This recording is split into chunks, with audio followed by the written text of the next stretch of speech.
In this video, I'm going to show you how to share your strategies with your clients on a Zoom call. And there's two ways that you can do this. So the first way is a physical way, and the second way is via the whiteboard function that's on Zoom. So I'm going to show you both of those and what you can do.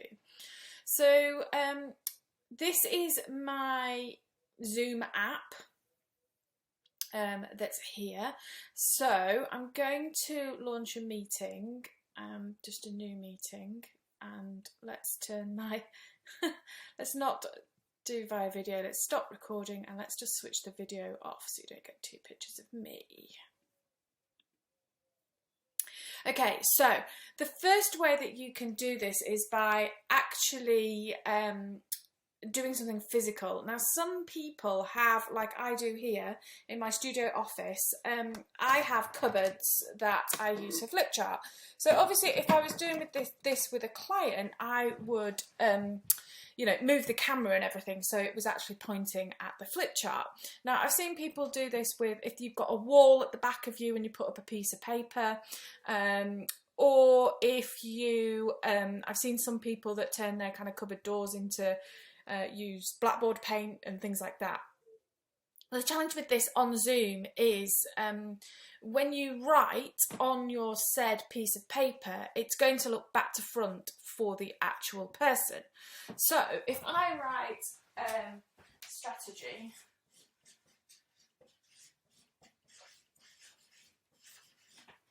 on there, as you can see from my video here, that word is back to front, and it will be exactly the same on your Zoom video. So you're going to have to put up with my head twice here, but if I do it here, it's the right way around.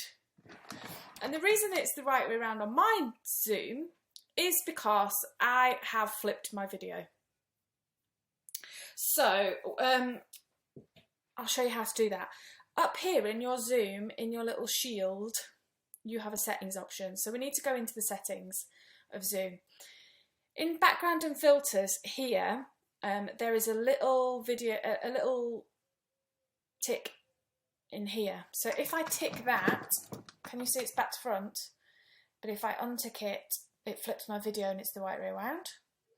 So if you have the physical ability to put a piece of paper up behind you or a whiteboard behind you, then this is a great option, because you can then just click this little button here and it will swap your video the other way around, and then you will be able to draw on your flip charts or boards or whatever and share it with your clients. The next option is to share via the whiteboard. Now for this, you just need to make sure that in your settings you've got the whiteboard feature switched on, and it's only available, I think it's after version 4 of Zoom it's available. So if you log in on a desktop, so this is logged into Zoom on a desktop via the internet, there's just different settings. So you want to go into settings here, and this is almost like your master settings. Quite a lot of these settings aren't available on your app. So if you scroll down in these settings, there is a section for here.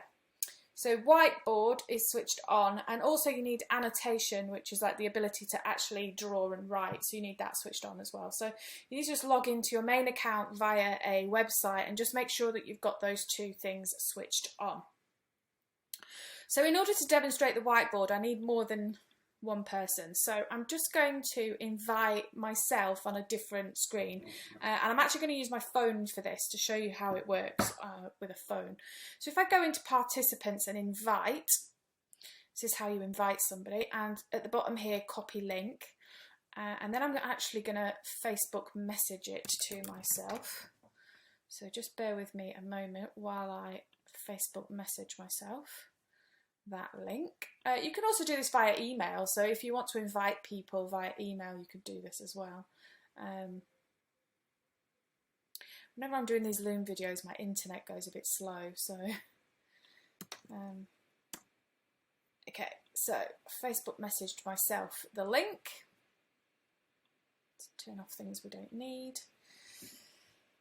So I'm going to record my phone for you so that you can, I'll record the screen. So you can see what I'm doing.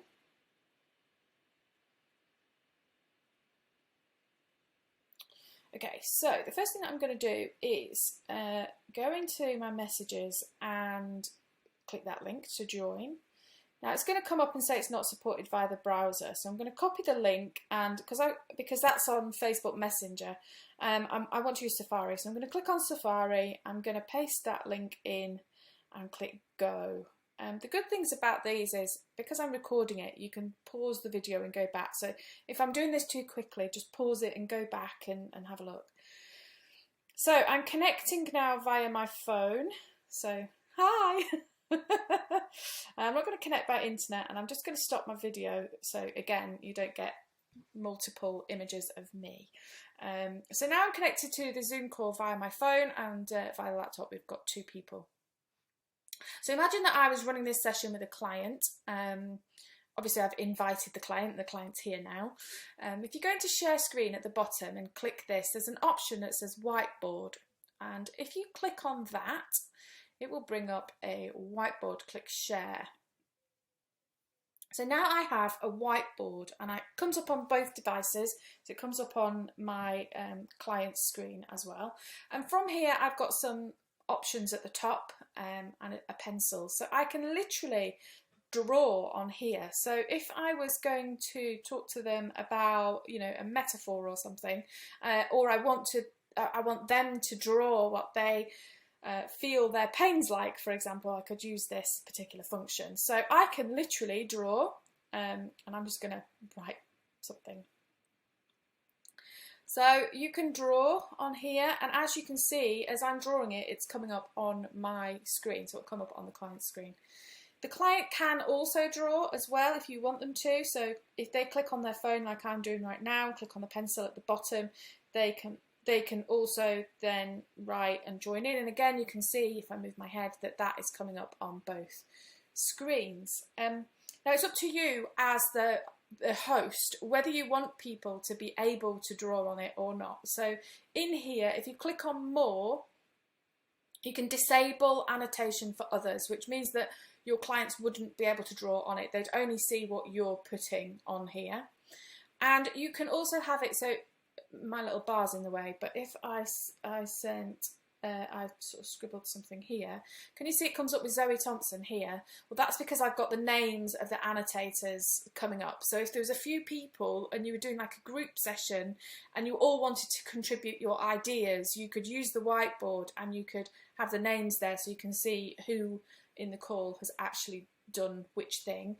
Or if you disable the annotation, then on mine I don't have the pencil option anymore. If you can see it on the phone, I don't have the pencil option anymore, so I can't edit it. So then only the host, you, would be able to draw something, and then I wouldn't be able to amend it as a participant. So again, if I enable that, then on mine, when I click the screen, the pencil comes back up, so then I can, you know, draw an arrow or contribute or whatever it is. So let me come out of that. So as you can see, that's 2 ways that you can use Zoom. Once you've finished on the whiteboard, by the way, you just press stop share and it will go away, and then we're back again. So that is 2 ways from Zoom to share your strategies on a Zoom call with your clients. I hope you found that interesting and useful.